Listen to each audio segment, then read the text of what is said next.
Come to Brazil. Hey man, if you throw in the party, I'll be there. That's for sure.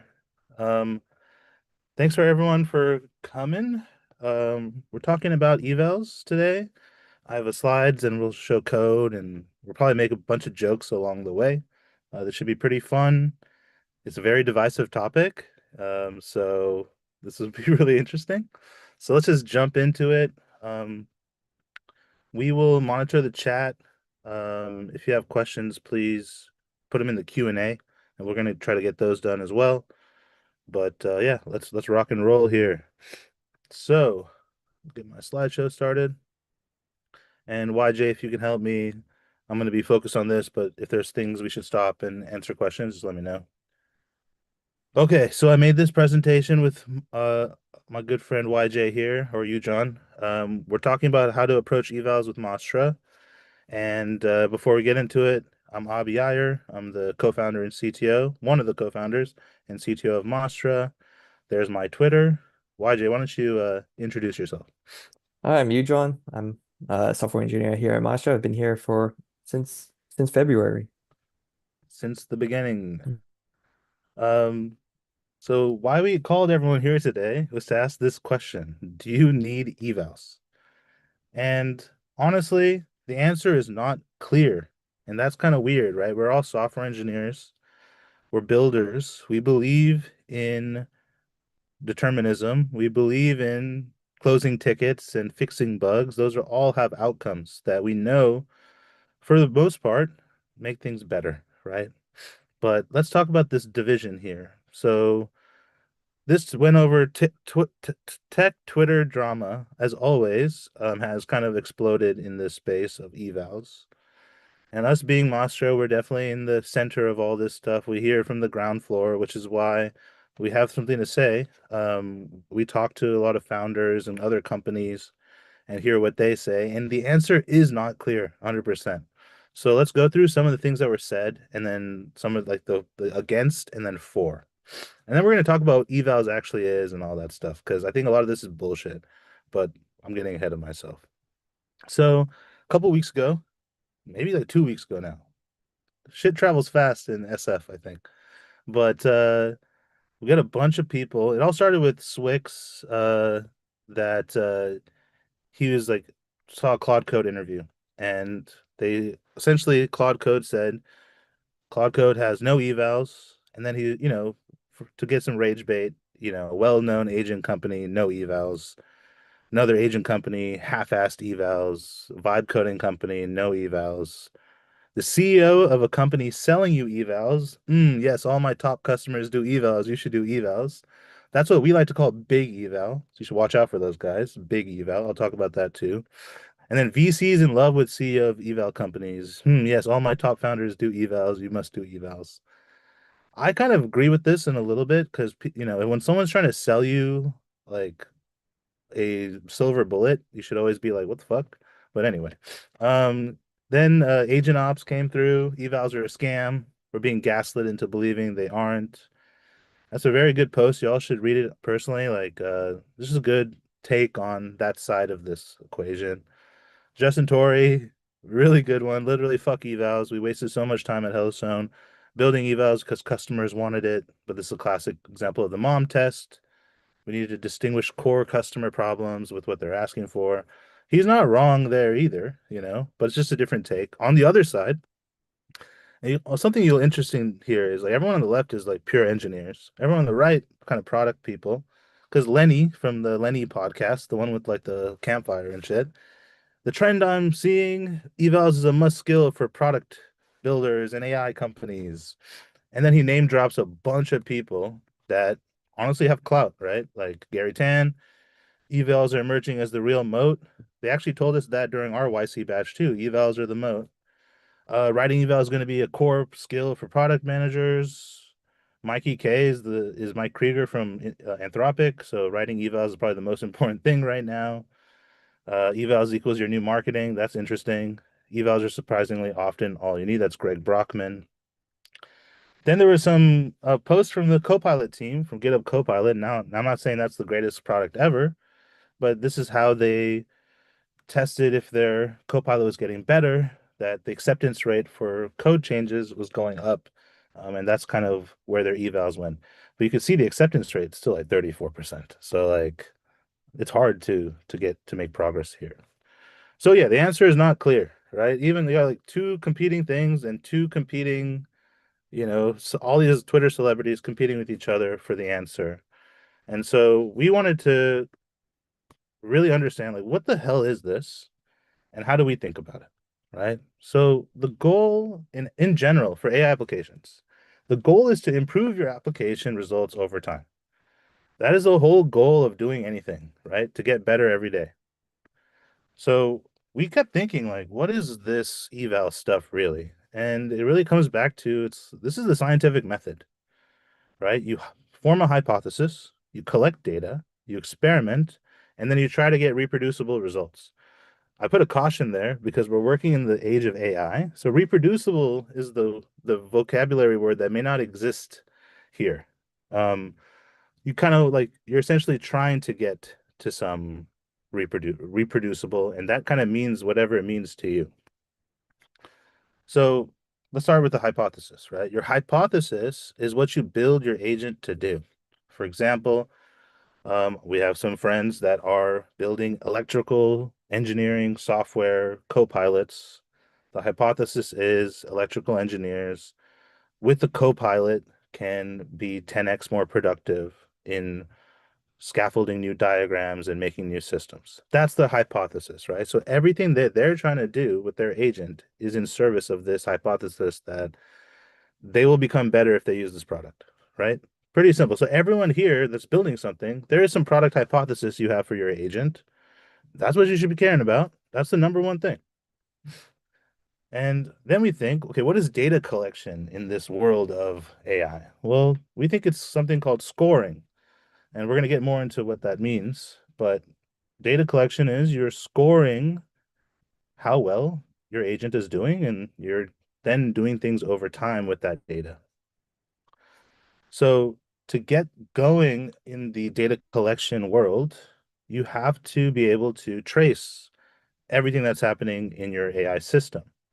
You need to see the inputs and outputs of your agentic functions.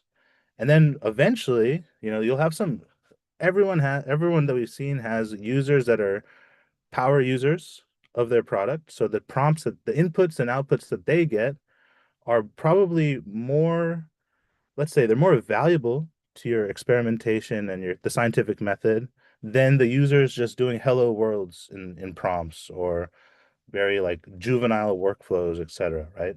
So over time, if you're tracing and you're collecting the inputs and outputs of your agentic system, you're going to find a bunch of traces that are really valuable. And that's when you start building up data sets that, you have the data that you can then iterate on. So tracing is super important. If you're not tracing your stuff, I would suggest you do so. But yeah, tracing is part of this. Also, I put this little receipt icon because that's really what a trace is, like a receipt of what happened. And you always got to check your receipts. Um, then you have scores. So scores, these are tools that measure the quality, accuracy, or performance of any AI generated output. To put it very simply, a score is just a function, right? It takes data and then you are essentially creating numerical values that quantify what the output meets, like what the output means, and then it doesn't meet the criteria. You see how these words are very generic because it really depends on your hypothesis, how you're going to judge the evaluation. So just keep that in mind. There are different types of scorers that we've seen out in the wild. Deterministic, though not as popular, very valid, which is you're just using a pure function. There are libraries that have existed before AI to test things like PII or whatever the hell you're trying to test. NLP libraries can do a whole bunch of, natural language assessment, sentiment, etc. Right? So that's just, but then you could also just call an API in your database, and maybe that has the answer for if this is good, right? So determinism here is you're using a function, you have the inputs and outputs, and you're going to assign a score to it using whatever you have. Second is like using an LLM score. And this It's still called LLM as judge. We don't necessarily call it as judge anymore. The word judge is kind of dumb, but it exists.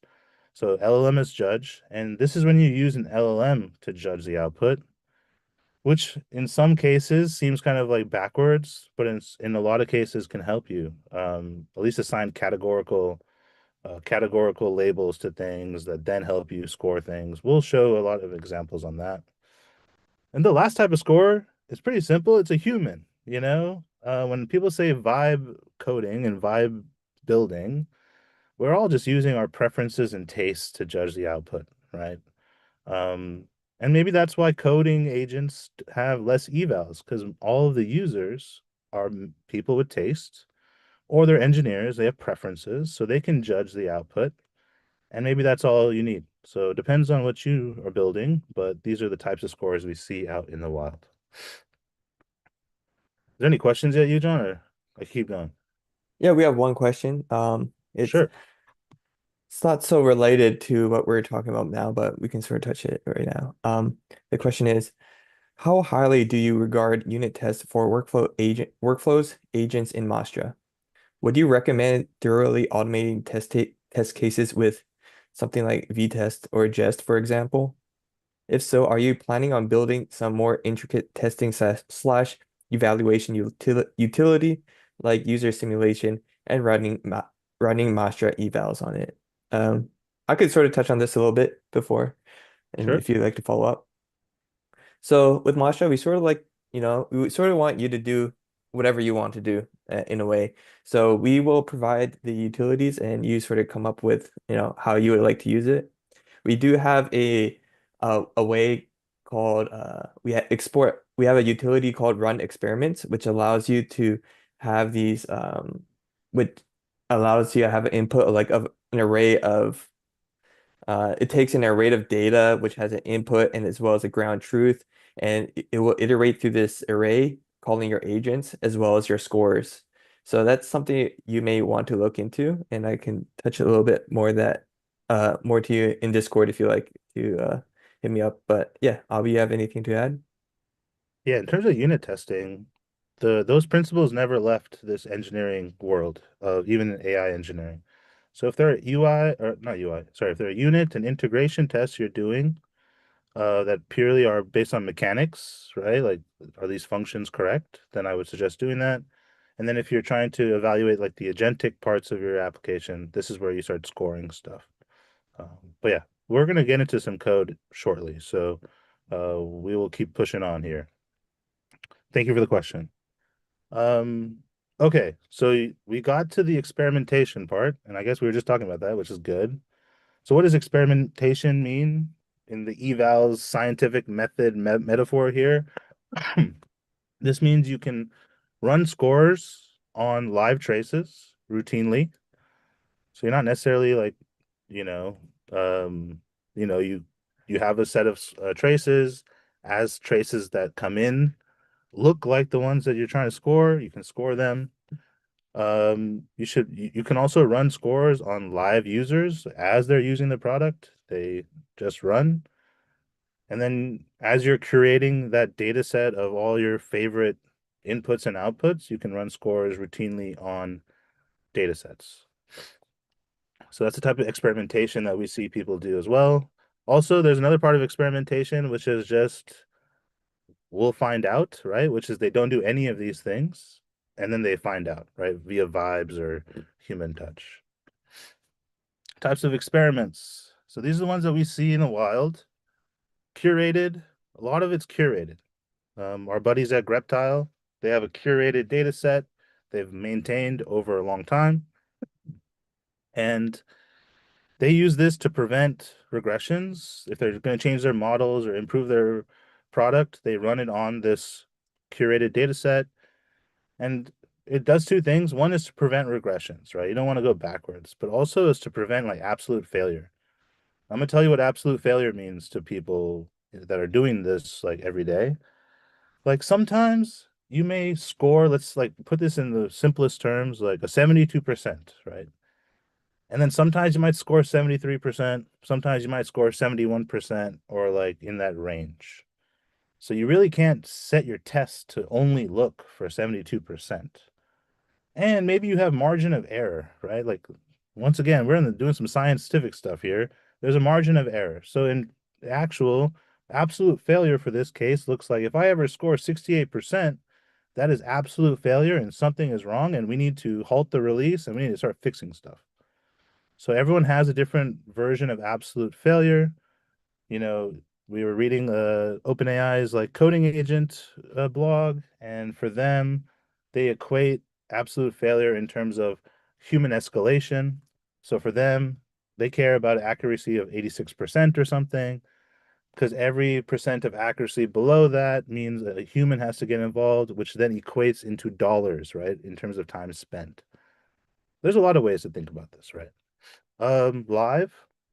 So the next type of experiment is like a live experiment, which you're just running on your users. You can sample this, much like, observability providers that sample traces. You could run scores live as users are interacting with it asynchronously. This might cause a lot of noise, but if you have no data, maybe this is a good way to get it, right? You just get users to give you the data. And lastly, I want to keep saying this because, we're on both sides of the coin here. You can just run it as a human, which is just use your own product and, evaluate it yourself. All right. So now we've talked about the hypothesis, we've talked about data collection, we've talked about experimentation. Cool. Like now you are collecting data and now you have to do analysis, right? This is the last part of the journey here. Like compare the changes you've made to your agent or any of your parts of your agentic system, could be workflows too. But you need to compare the changes in the scores to like what did you do, right? Like if the scores are hovering in a range and you're not changing anything, maybe your scoring is a little off. But if you're seeing dramatic decreases in score after you change your prompt, which happens to so many people, y'all, you change the prompt a little bit and then things start going haywire. I think LLMs are getting less prompt sensitive now, but happens a lot. You change the temperature in your model settings or top K or any of those things, and then now your scores get all out of whack. You add more tools, so then the tools that you were calling before don't get called. Like there's a lot of things that could happen as you change your system, and then the score reflects that. Um, so yeah, you have to do analysis like all the time as you're changing things. And any diff is a cause of a change, right? There's a guy named Hamel Hussein. He does eval training, and he calls this error analysis because you're really focusing on the things that are going wrong. No one looks at this shit and says, "Oh man, we're just doing great today." It doesn't matter. You really care about this when things are going wrong. So, all right, last thing here. So everything we kind of said, what we're trying to build into Mastra, and I've said this before in a previous evals workshop, but we're trying to build this thing called the eval loop. And what that means to us, like with AI, all of us get into iteration loops where we can build things faster. And like we're working with AI, we're like in this loop of iteration. And we thought like we want the same thing in our product, call it the eval loop.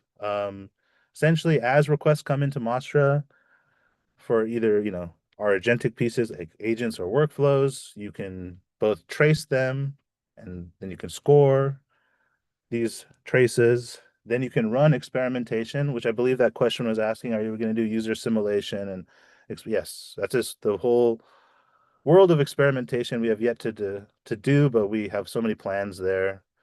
You can create data sets from experimentation, and then you do configuration changes, you feed it back into the system, and now you are in the eval loop, right? Because the next change gets scored, traced, experimented, and now you're in a loop.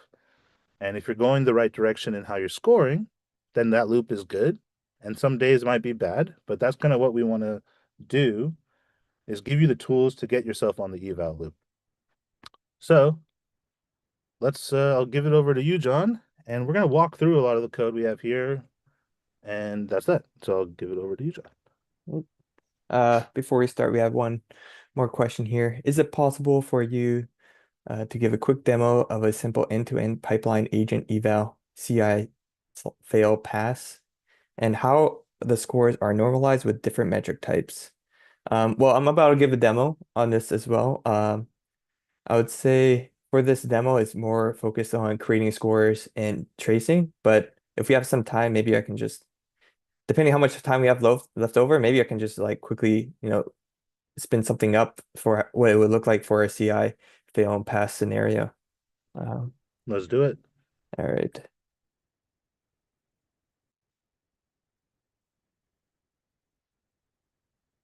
All right, share my screen.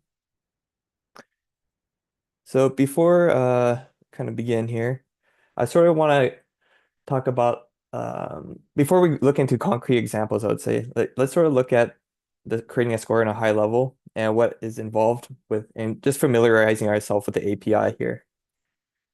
So to create a score, you import this from Mastra core and you give it a name and description. And then we have four different steps. These kind of correlate to what Abi was mentioning earlier in this talk. And each of these steps has something called a run.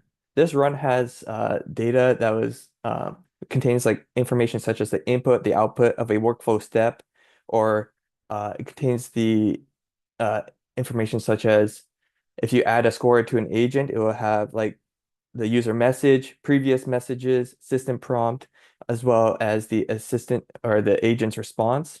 So it's just everything you need to that you need to generate a score from. And with along with each step, it comes with results, and these are the results from each of all the prior steps. So for instance, analyze would only contain the pre-process step result, whereas generate score will contain both pre-process and analyze and so forth. So let's say we're trying to create a bias score, and where do we even begin from there? So the first step we have is called pre-process. This is useful for when you want to do any kind of transformation or process the data before you go any further when it comes to judging or evaluating it. So if we are creating a bias score, uh, uh, the pre-process step will look something like, okay, we want to break down the agent's response and into a list of opinions. So an example here would be, so the example for the agent's response is the weather forecast says it will rain tomorrow. I think rainy days are perfect for reading books. In my opinion, storms make the air feel fresher and cleaner. The meteorologist says that there's a 70% chance of precipitation. So in this step, we want to break down this agent response into a list of opinions. So we have two here, one for reading books, and the other is saying that the storms make the air feel fresh and cleaner. So after the pre-process step, we want to pass this to the analyze step. And the analyze is like sort of where you're now like you're creating your judgments or your verdicts, or you're kind of evaluating the agent's response now. So for our bias score, what we would do is we would want to go through each opinion and mark them whether they are biased or not. And by we found that by breaking down the agent's response before we pass on this judgment, you'd say, we were able to calculate a more consistent and reliable score over time, rather than just trying to feed everything to the LLM and just asking, hey, can you generate a score between 0 and 1? 0 being unbiased and 1 being, this agent or this response contains a lot of bias. So in this case, both of the opinions were not biased, so we return the result no. And from there, generate score is where we take those results and we want to calculate a numerical score. So in this case, it could be as simple as, we take the number of yes verdicts and divide it by the total number of opinions, and the score generated would be 0. So if there was a result with 1, then and there's only two opinions there, then that would be 0.5 or 50%. And then the final step is just generating a human readable score or explanation for the score. This is useful for like what does it mean when a score is like 0.63 or something like this, right? So when you're looking through we'll see later in the playground, this is really useful. So now let's walk. let's go into like some more concrete examples. But before then, do we have any questions, by the way, or we're good? Um, and talking. Okay, I see some. Okay, it's been responded. Okay. Um, yeah, we can go into our example here. So here I have an news agent, which has access to two tools. We have one to get the headlines of our, get the top headlines of the most recent news, and another to get the articles. We also want to make sure whenever we get the top headline, whenever we use the get top headlines tool, we want to make sure that we cite our sources. So uh, where that headline came from. So like if it came from CNN, Fox News, or ESPN, or TSN, or one of these outlets here. We also have our scores. So this is how you would attach a score, and we'll look into this a little bit further. But on the agent property, we have a key for each kind of score config, you can say.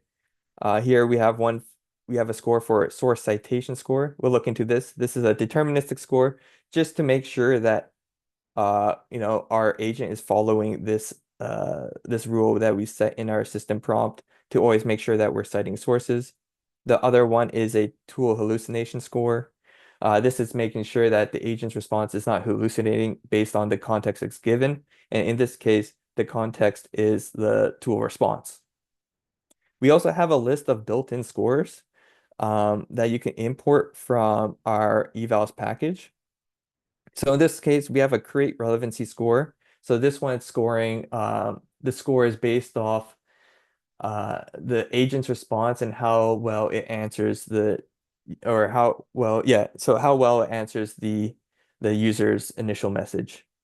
We can also pass in a sampling config. So note that these two do not have a sampling config, so they're run on every response. But let's say you only want to run it on some of the responses. Then, so this one here, we have a ratio of 0.1, which is actually just 10%. It's a number between 0 and 1. All right. So now let's go check out our source citation score. So as I mentioned before, this is our deterministic score, meaning we're just using code. We're not using an LLM to generate the score. And we're just making sure that whenever the agent uses the get headlines tool, we cite its sources. So when we create score, the run has, like I mentioned before, let's see, the run has the input and output.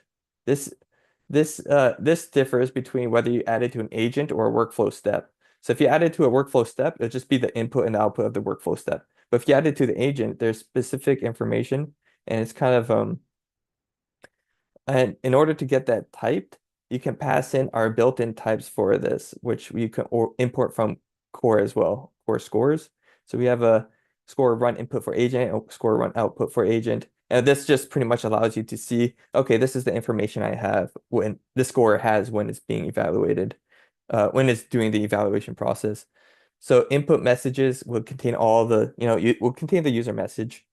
Remembered messages would contain like all past previous messages, including both the user and the assistant or the agent's response.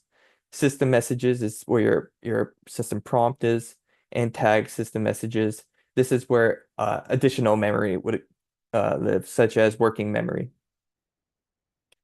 And for the output for agent response, we see that we have an array of we actually have an array of messages here as well, where you can, and this is where you get like the assistant response.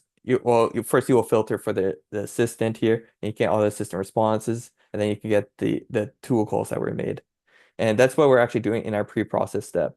So the first step is we're going to go ahead and we're going to take this output. We're going to go through all the agent's response and find all the tool calls results, especially the ones that have this get top headlines tool. And then we want to take the result of that tool and push the source into an array of sources. So remember, a source in this case, it's like a news outlet, CNN or ESPN or something like along those uh, lines. And then the next step is we want to get the assistant message from the output or the assistant response, like the actual content. And here I create another simple helper function here where we just go ahead, we find the assistant role, and we return the content. So we turn these and we pass them to the generate score, where then we can now see we can fetch the results from our previous step here. And now we go and iterate through each source, and we just want to make sure that the system message includes that source. If it doesn't, we'll return a 0. Otherwise, we'll return a 1. And so let's take a look at what this kind of looks like in the playground here. So let's open this up and we'll do, get me the top headlines in tech. And then,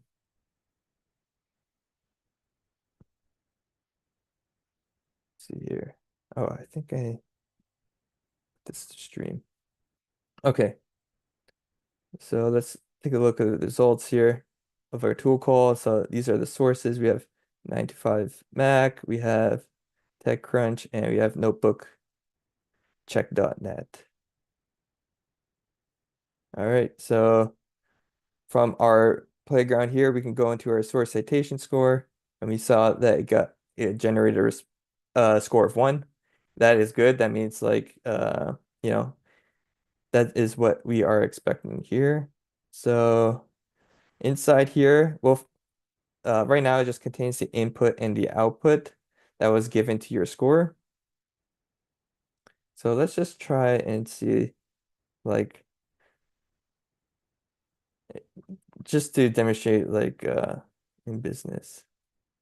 Like, if someone were to say, do not give me any sources, then we should see a score of 0 for this one. Yeah. Okay, so this is the first score I just like to demonstrate. It's fairly simple, um, deterministic one. The next one is going to be a little bit more complex, and it's going to use LM as a judge. And let me just take a look at the chat really quick.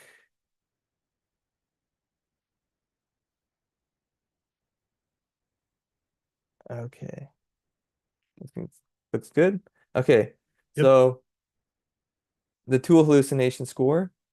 Again, we're right now where the score is generated based on the assistant's response, given the context it's given, and in this case the context is the results from the tool. So we start off the same. We create we use create score function. We give a name, description, but now you see we have a judge option here, and in the previous example, we were using, as you can see, like a function, and we were returning it. But now you can also pass in kind of a prompt or a prompt config, I would say.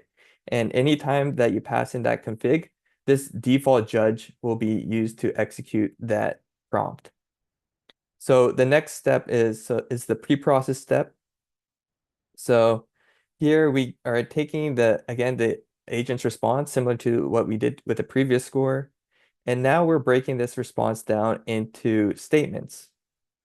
Um, and then we also have an output schema. So this output schema is associated with the create prompt, and it's sort of like the return value of what we want to of this prompt here. And then so after that, we have the analyze step. So now we have our list of statements. And what we want to do is we have our list of statements. Sorry, let's go back to the analyze step and go straight to the prompt. Okay, so we have our list of statements, and then we want to sort of, judge each statement and whether we want to give a verdict of yes, that means the agent response is hallucinating and a reason for that response. Or no, that means the agent is not hallucinating and all the context was given. The agent response contains all the context that was given by the tool result. One thing I do want to mention that's different about this step is we can also override the default judge. So this is useful if you want to use a different model or you want to pass it your own, different kinds of system instructions here. And then the generate score. So now what we're doing, we take our verdicts and we want to produce a numerical score. So then we are taking all the yes values, or all the, you say the hallucinated statements and divided by the total number of statements, and then that will be our score for this. And then we have generate reason. So generate reason, we have a prompt which we pass in the score as well as all the verdicts, and this will help us, later we'll see, give a more explanation about the score and why it was scored like that. Um, and one thing I did want to touch, let's see, actually was back in the analyze step was create prompt is a function which returns a string. So here we're able to access like the run I was mentioning. So the context here I was mentioning before is like here we're iterating through the messages. We're getting the tool call results and we're just pushing this to this array here. So let's go back to our agent here. Let's go here and let's say, I don't know. Let's try this one. Tell me more about this headline.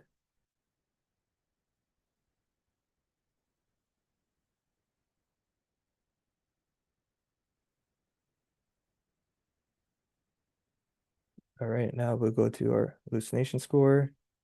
So the scores may not be immediately there. And this is because like it takes time sometimes for the LLMs just to produce a result. But okay, now we got.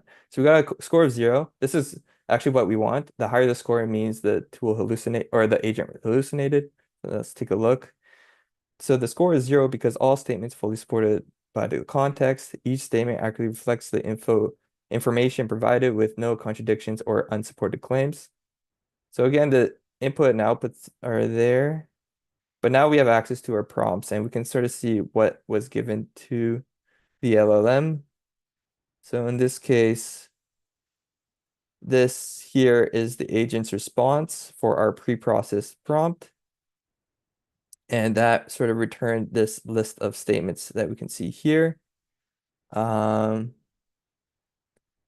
so now we're in the analyze step prompt here. And this is the context that was, this was the context that was given by our tool calls.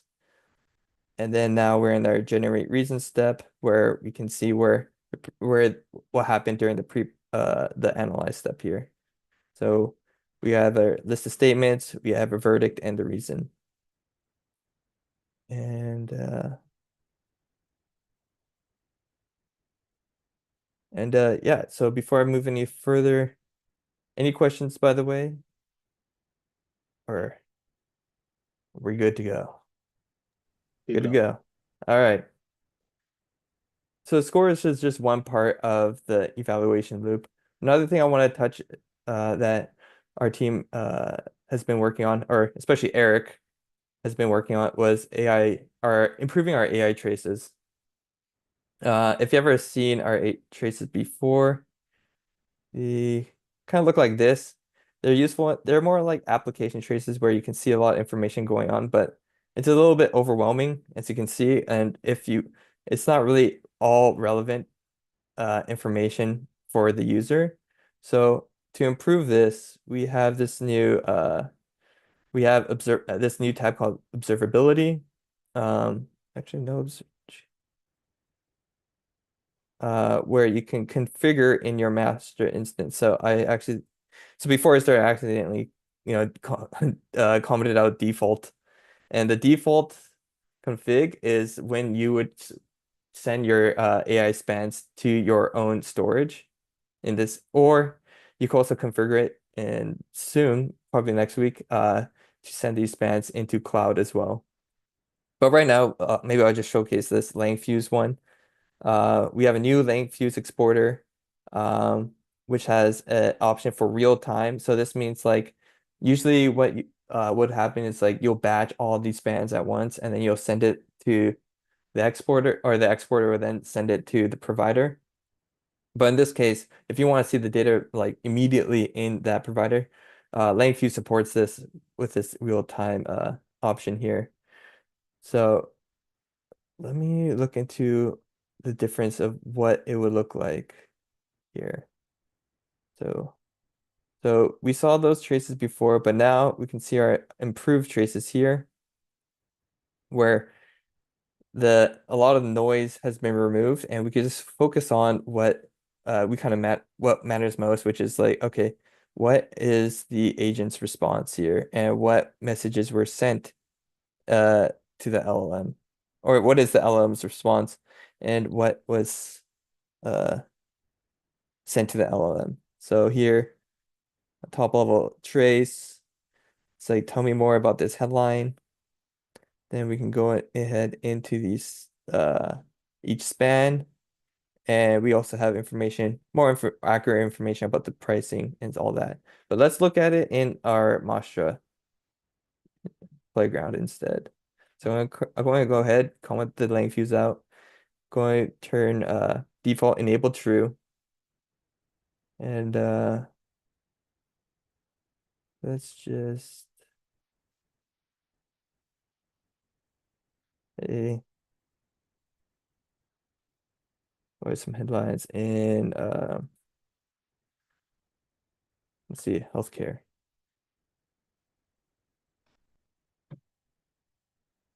Ah, forgot.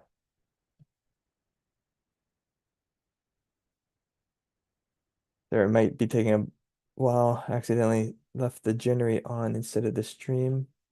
So let me, okay. So we got a response. We go back to observability. So here we have our, where are some headlines in healthcare. We have our system prompt, our user message, and as well as our tool results here. So already the information is a lot more readable and more easily digestible. So Eric's and the team's been working on, improving this experience. And in the future, what we're planning to do is, or more like the next steps, is be able to attach these scores to traces, or these spans, more like it, and be able to score, based on like the tool results or the user message, as well as being able to curate a data set with these spans involved. And that's sort of it for the demo. We can take questions, and now if there are not any, I can circle back to that initial question about how to integrate this with CI. Yeah, let's show off our run experiments, Yeah. um, and then we can move on. There have been some questions I'll just broadly um, in the chat that I've been answering, but just for everyone who may not be watching the chat. So Josephi, hi, this is great. I'm new to this scoring idea, so big grains of salt. At the surface, scoring seems to be at a micro level, but most workflows or agents interactions are at a macro level. Can we somehow score the entire workflow? So right now you can attach workflows, or sorry, scores to workflow steps, and then essentially when you attach a score to an agent, that is the essential, that's essentially the evaluation of that turn, and the turn could be multiple steps, right? And then steps in the sense that multiple turns of the LLM processing. We do plan on adding scores to an entire workflow. So you can like, you'll have, if you look at the API, right, we're just trying to let you all do whatever you want. So if you attach it at a workflow level, you'll have all the step data and then you can then calculate stuff. We don't want to get in your way when it comes to scoring stuff. You should be able to attach scores wherever you want. There's some feature requests to add scores to tools. I don't know if that makes sense, but hey, if y'all want it, we'll do it there because as you see, the API is, up to y'all to like actually get the value out of it. So that was a really great question. And then when you were showing off the Langfuse tracing, is Langfuse tracing different and or better than what's available in Mastras? We have a lot of users who use Langfuse and they want to get the Mastra data that we're collecting ourselves. So our first initial foray was to just make sure that all our data gets into Langfuse. We're homies with Langfuse, and so we want to improve it. So you want to be able to run our scores in Langfuse. The spans are more Langfuse native. But this is a big project, and we have a bunch of providers. So PRs are welcome for any Langfuse fans out there that want to get into open source. You could really shape this because it's not that too bad to add all these features. So that's cool. I just answered that. Cohen Van Den Brink. Do you plan exporting scores to Langfuse? Yes, we are definitely doing that. And we're trying to do as much as we can with any of the LLM ops companies. We will try to make sure all of our stuff works with them. When we first started Mastra, our AI tracing and stuff was all OTel, which at first I thought was good, but it's actually kind of trash. No offense to OTel, by the way, but like our new format is a lot easier to transmit to other providers. And there are a lot of people using Langfuse in Mastra, a lot of people using Brain Trust in Mastra, and some other random ones, like even Langsmith, which is kind of funny. Um, so like we realize now that we have to, whether you use Mastra stuff, that's one thing, but we have to be good at all these other ones because that's where all the users are. They want to use these other products. So this, I know it's a work in progress, but we're working. All right, and I think that's all.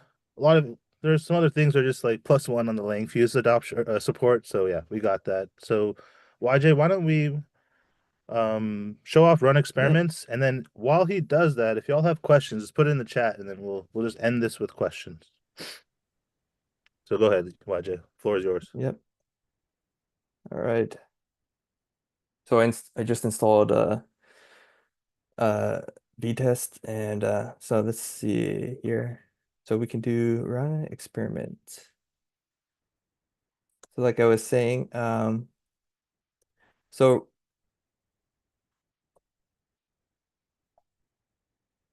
okay. So run experiment. What this will do, this will take in the parameters are data. So this will be, let's say, input is uh actually what we want the input to be what are the top headlines for in tech right now. So and then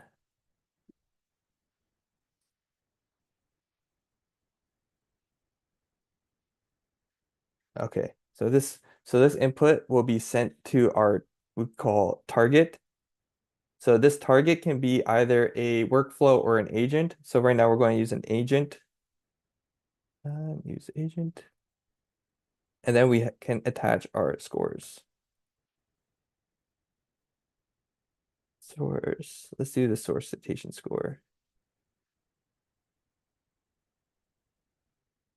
So the run experiment utilities allows you to essentially run over a list of data with your scores or with your agent, and then calculate the score of each of for each item in this data set or this data set, which is just an array, and yeah, produce a score for that. So what users can do is we can do a describe here, then for the test suite, and then we need to import this from yes, like this. Uh, so run experiment returns, let's say it should, so we want it should cite the source when asking for headlines. Headlines. So the run experiment method also returns results, and this result contains, I would say, the average score of all this of the data, as well as how many items are in there, or how many items are in the data set as well. So what we could do is we could do expect result scores. You gotta wait. Oh, right. Thank you. And I gotta sync this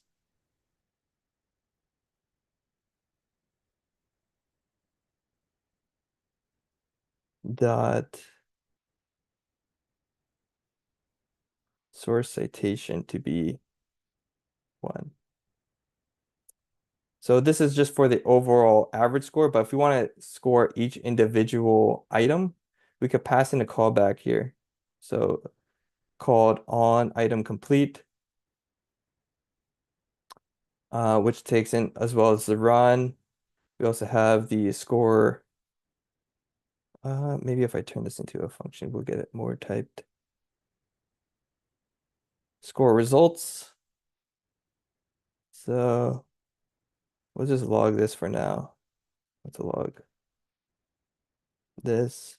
And let's just go ahead and run this data set. But I believe I need a config here. Let me sort of just see if I can just steal one from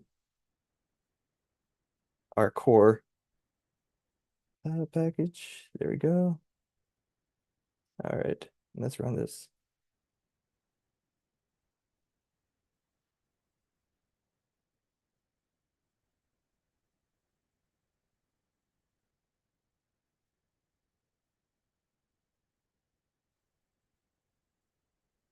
I think, let me take a look.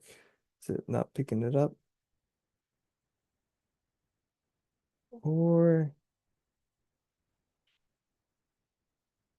oh, I don't even think I have a test script in here. That's probably why. Okay, let's just do test run. Oh, there we go. Okay, so it failed. And, oh, I see. I need a, okay. Let me just quickly just install dot.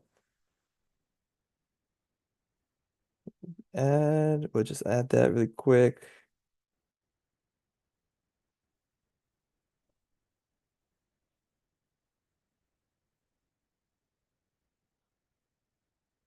Oh, and then run this test again. Live coding, dude. Always fun. Yeah, okay. Use It's okay. APIs not constructor. Dot F run experiments. This might be I've seen this once before. Let me take a look. Yeah, I don't want to take up too much time, but essentially this is how you would want to do it, at least for now, where you can go ahead and let's We'll say, um we'll package up this repo for everyone and we'll open source or we'll just publish it to our GitHub. And then we'll have some examples for the Vitesse stuff for everyone. But let's yeah, just continue on. Let's wrap this thing up. We'll have all the code for everyone to look at. Let me just take over screen share, yeah, yeah, please. All right. Wrapping it up here, y'all. So, I just wanted to plug stuff. We wouldn't be Mastra if we weren't plugging. tsconf.ai. We're having a TypeScript AI conference on November 6th. Get your tickets. It's going to be a great time. There will be people talking about evals there, and the CEO of Langfuse is there. I know all y'all like Langfuse, as I've seen in the chat. He'll be there. So if you want to come and chat with us and meet us, that's cool. And then, yeah, if you haven't got the Principles of AI, Building AI Agents book, it's on mastra.ai/book. We have a bunch of resources and a lot of stuff to learn. To learn all this stuff, we're learning every day. Um, and if you were at any of our old evals workshops to now, like obviously our opinions have changed and we've learned a lot. So just want to thank everyone for being here today. Um, Yeah. So have a great rest of your day. And a couple things we owe you. This will go on YouTube. This was all live streamed, so if I said your name out loud, sorry about it. And then keep watching what we're doing in this space. We ship every week, so all the AI tracing and scoring things are all going to culminate into something sick. So Big Eval doesn't want you to know that you could just do this shit yourselves. And that's the whole point, right? So ciao everyone. Have a great day.